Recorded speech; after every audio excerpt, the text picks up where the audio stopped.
Hello guys, and welcome to a new video and welcome to a new episode of...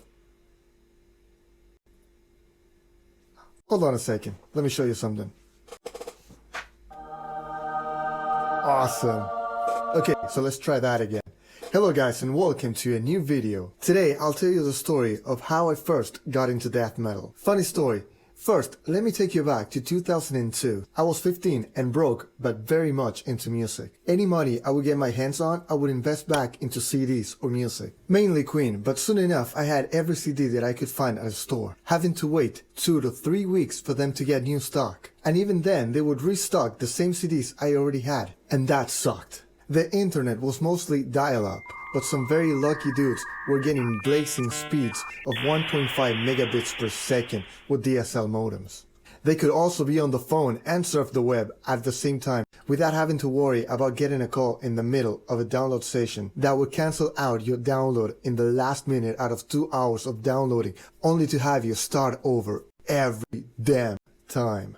So downloading music was pretty much out of the question. It took forever and the MP3 quality was awful. And of course, buying CDs for a teen would get very expensive, and there wasn't a lot of supply for a metalhead in Miami. Buying online back then wasn't a very common thing. People would worry about the internet having your credit card information and stuff. But luckily, on a Guitar Player magazine, I found this coupon for a mail order company that would sell CDs via catalog. This company was BMG. I spoke about them on a different video, but basically, they would offer deals like 12 CDs for the price of one, or get a second CD for a penny, plus shipping and handling. And every now and then, they will send you the latest albums for you to sample, and if you didn't like them, you could just send them back before they charged you for them. Anyways, I would of course take advantage of those deals. And they could be paid cash or check, no credit card required. Perfect for a metal-hungry teenage boy. The only catch is that you could only get the deals on the new releases or a list of CDs they had available. No Queen, no Pink Floyd, or any of the bands I was really into back then, unless they came up with a new album. But still, I managed to get my hands on some cool stuff like Kiss, AC/DC, Motorhead, some Ozzy. But it was tough for a dude to get to 12 CDs of bands I liked, or even known for that matter. I couldn't really research them either, so I would have to resort to magazines, MTV, and my own memory, and even if I had seen somebody wearing their band t-shirt at a concert or at school.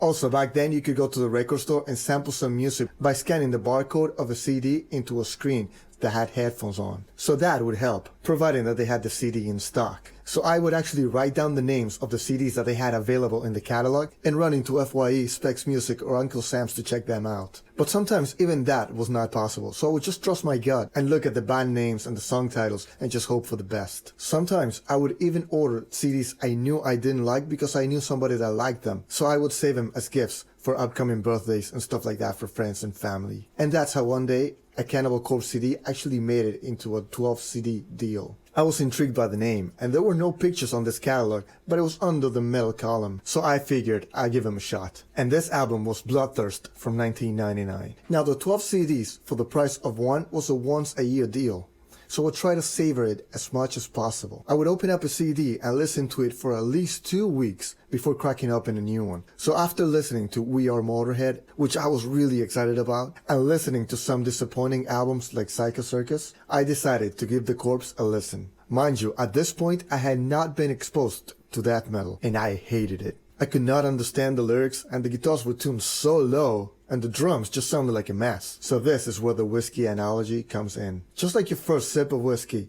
might not go over very well, death metal feels like a slap of sound. But I still sat there and tried to listen to the whole album. And remember, I was supposed to do that for a whole 2 weeks. But as soon as it was done, I put it away and I put on We Are Motorhead again.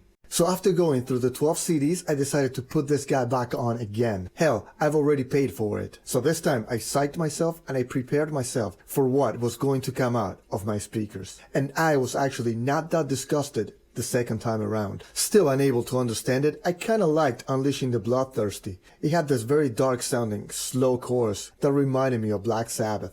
And that was really cool. So I decided to check out the lyrics to see if I could understand what he was saying, and I ended up being really impressed on how fast and articulate he really was. So I kept coming back to this song. And taking it to school and seeing my mate's reaction to the artwork and the lyrics was a huge plus too. Soon enough, I was hooked. I became a death metal junkie. Nothing was heavy or fast enough. I set out to get more Cannibal Corpse, and I got a CD bundle that included a very graphic t-shirt that got me kicked out of class a lot. That t-shirt became a regular during the 2002 World Cup.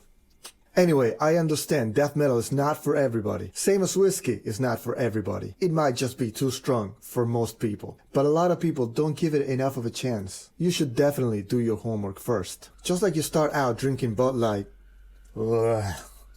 before you get to the IPAs, or you drink daiquiris before getting into the Red Label, you should gradually listen to hard rock and heavy metal and thrash metal and then classic death metal before rushing headlong into the new Pig Destroyer album. It's definitely an acquired taste. Anyway, I really hope you guys enjoyed the video. Please drop me a like if you did. Drop me a comment in the comment section down below. Please subscribe to this channel by command if you haven't yet. And thank you so much for my members for making all of this possible. You guys rule. I will see you guys next time. Pat out. Metal on, dudes.